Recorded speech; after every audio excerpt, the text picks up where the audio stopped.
Hi guys, the festive season is on, the festival of lights, which is basically victory over evil. So wish you all a healthy, safe, happy Diwali. And with this, a short intro to today's recipe, which is none other than the traditional Nepalese sweet rice bread called Sail Roti, which is specially prepared during Diwali or Teuhar as we call it.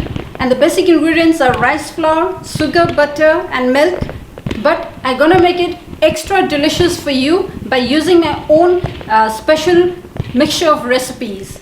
So let's begin. So the first important step is preparing the spices or the masala for the Sail Roti. And this is a mixture of black cardamom seeds, star anise, cinnamon sticks and fennel seeds. Now roast these all together in a pan until you find the entire room filled with its aromatic flavor.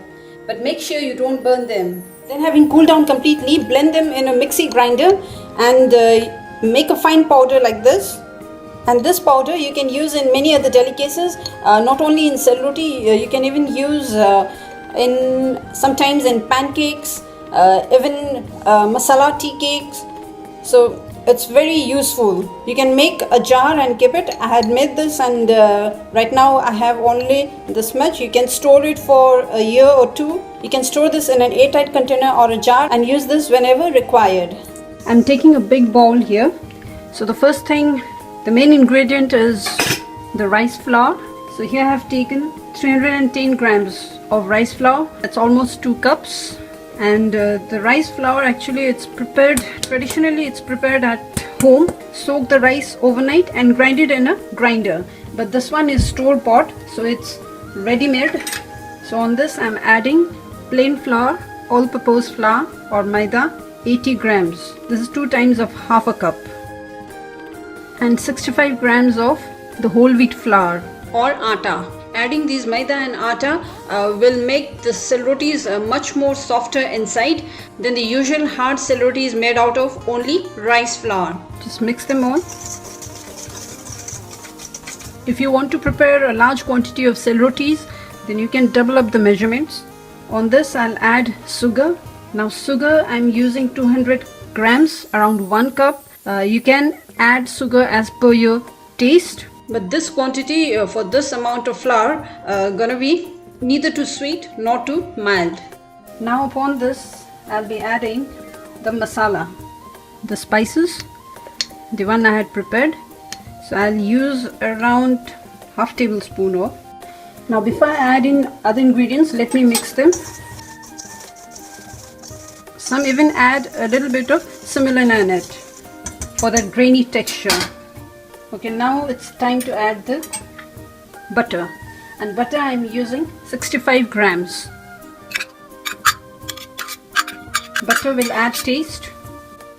Now we need to mix the butter by rubbing with the fingers. You need to coat the flour with the butter. Break all the lumps of butter with the fingers. You can even use 2 hands.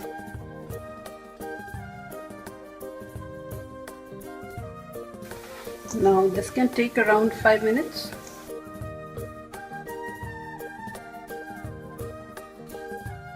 This particular process is similar to preparing your butter cookie dough. So you can also use a food processor for this step. So rub it thoroughly, mix all well. Each and every particle should be coated with butter. This already smells so aromatic. Seems like it's done. Now the wet ingredients will go in.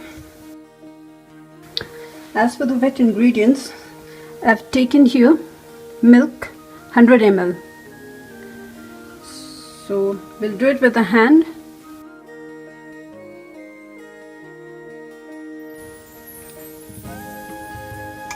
Now this liquid is not enough. Now we have to add water in it. So we're going to add it slowly, not all together at once, little at a time.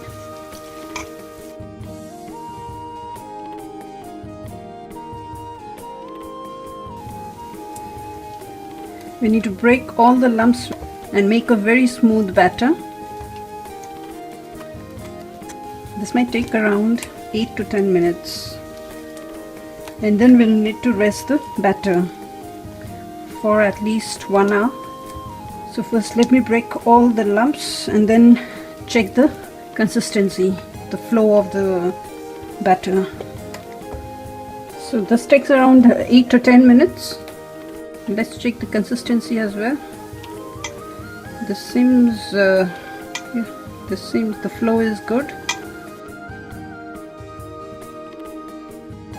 Now, while checking the consistency of the batter, whether it's come to the right, whether it forms a ring, just take a handful and then give a swirl. So you can see the shape it's forming.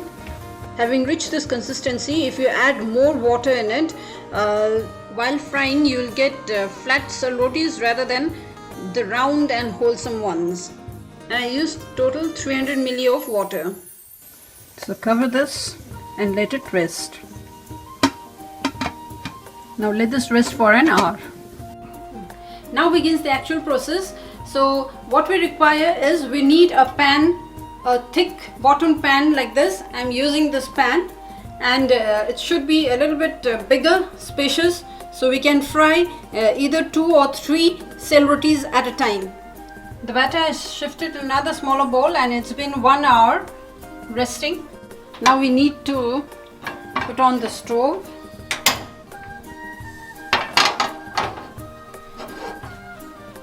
Keep the stove on high medium. You can take any plain flavorless oil. I'm using sunflower oil, or you can use pure ghee, clarified butter, to fry the rotis. So the oil should come just below the brim.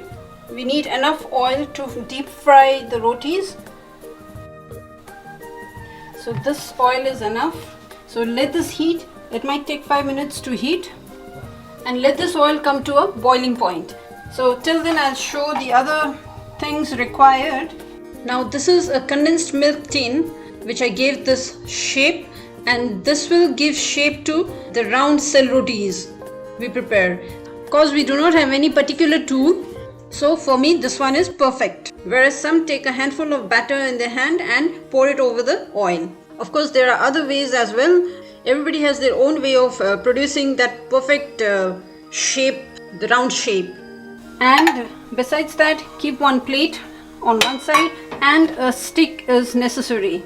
Any wooden stick or chopstick or even a skewer will work fine. This we need to nudge the sail rotis in between and remove it from the pan. Next I have kept this frying ladle and an extra plate here to keep the sail rotis after being fried, to de-oil them. Another thing I've kept on one side is a big bowl with a paper napkin in it to transfer the sail rotis. As for the oil, give a good 5-6 minutes to heat up. It should come to a boiling point, and then we can start. Now let me check the batter. I hope this will work. Now I'll fill this can to the brim.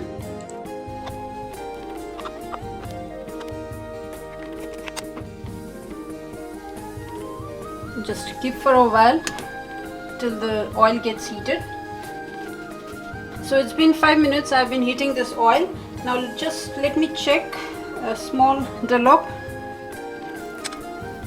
So you can see here, as soon as you drop the dollop here, it's rising up.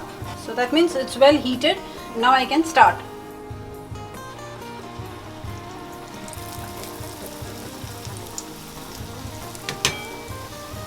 So once you drop one ring,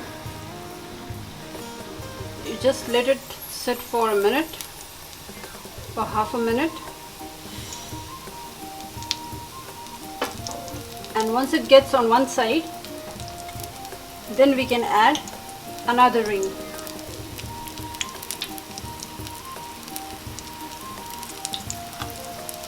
You have to be fast on this.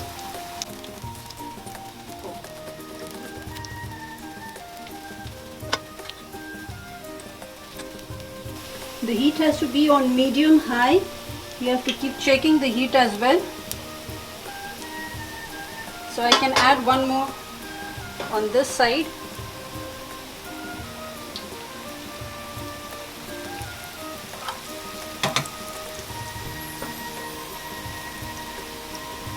This one is broken. So you may not be perfect at first, because this one we do not make often, it's occasionally made. Once it starts changing its color to light golden, then flip it over very carefully.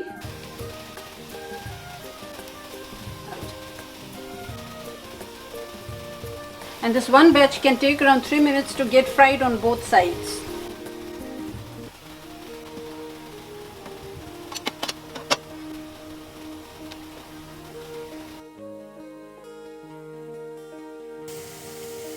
We can remove the bits and pieces from the oil with the help of this ladle.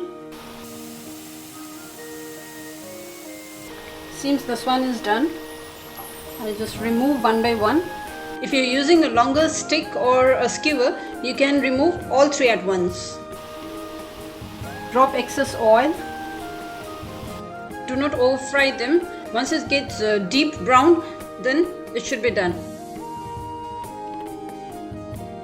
Again, while pouring the next batch, make sure the oil is well heated.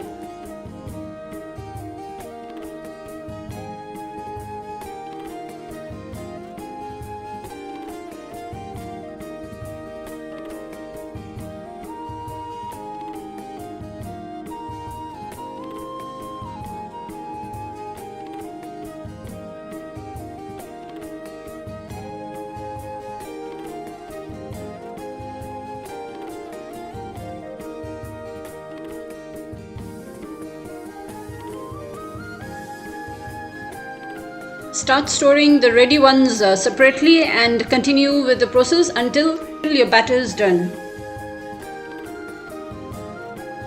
So this is how it looks.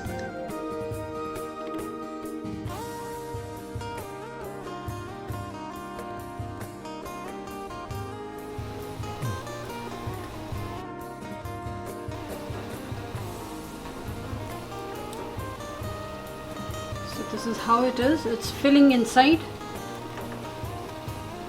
It's slightly crunchy at the sides and very soft at the middle.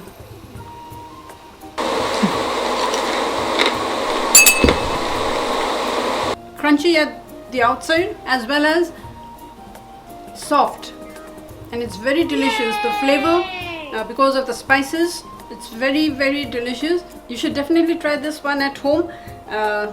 And you will find the difference between the plain rice flour Sail Roti and with a mixture of other flours as well as the aromatic spices. And you'll feel like you'll never stop eating them. You can store this in an airtight container for maximum 10 days or in a moisture-free environment. And you can enjoy this every other day. The more you keep them, it becomes more tastier. Have them at tea time or at breakfast. Enjoy them occasionally during festivals. We best serve them with spicy hot aloo-dums or with onion tomato cooked chutney known as pyaj tomato ko achar. And yes, of course, it goes well with any other curry you can think of. If you like this video, please click on the like button, share your comments below the description box, and please do subscribe if you haven't yet. So see you in my next video. Till then, goodbye and thank you.